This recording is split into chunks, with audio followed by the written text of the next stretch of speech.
Alors, je suis Stéphanie Marie Degan, la directrice artistique de l'ensemble La Diane Française.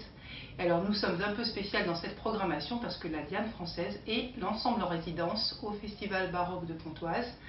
On en est très fiers, on vient de finir notre première année qui a été absolument magnifique malgré les circonstances un peu particulières et ce dernier trimestre très tourmenté. Et nous allons attaquer donc cette deuxième année de résidence en ouvrant le festival avec un magnifique programme qui s'appelle Duel, dont on va vous parler bien sûr.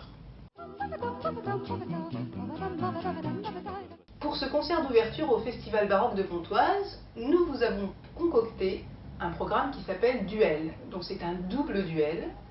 D'abord un duel culturel entre le goût italien et le goût français qui va se terminer par un magnifique mariage qui s'appelle Les Goûts Réunis, et un duel instrumental, la voix comme instrument vs le violon qui prend tout d'un coup une place à peu près équivalente sur la scène. Jean-Marie Leclerc, qui a été en Italie d'abord comme danseur, se forme auprès de Somis, importe le concerto di Vivaldi et revient en France et lance ainsi l'école du violon.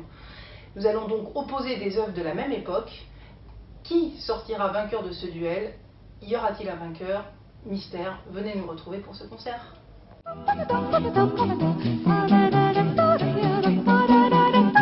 Impossible de choisir. Ce que je peux dire par contre, c'est que Leclerc pour moi symbolise énormément et me parle particulièrement parce que dans sa musique il y a évidemment l'aspect concertant que Vivaldi nous a offert avec tous ses concertos, mais aussi tout l'héritage de l'opéra français, l'héritage aussi de la danse, puisque Leclerc était danseur, et en tant que Française et passionnée de ce répertoire, je dois dire que j'ai des plaisirs bien plus multiples à jouer du Leclerc que du Vivaldi. Mais Vivaldi reste un génie absolu.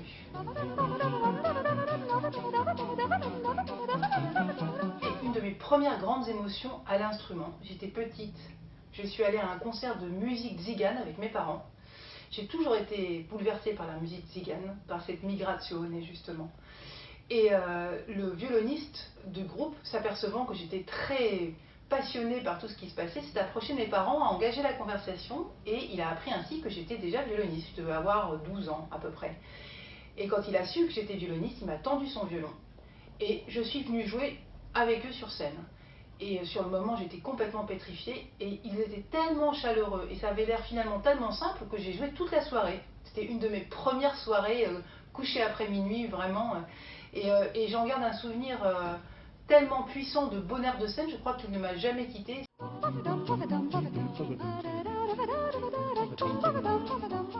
Le métissage culturel, on peut se poser la question d'ailleurs, pourquoi des pays dont l'identité culturelle s'est construite réellement sur l'assimilation, l'infusion justement de ces migrazioni, devient tellement peureux d'en acquérir de nouvelles.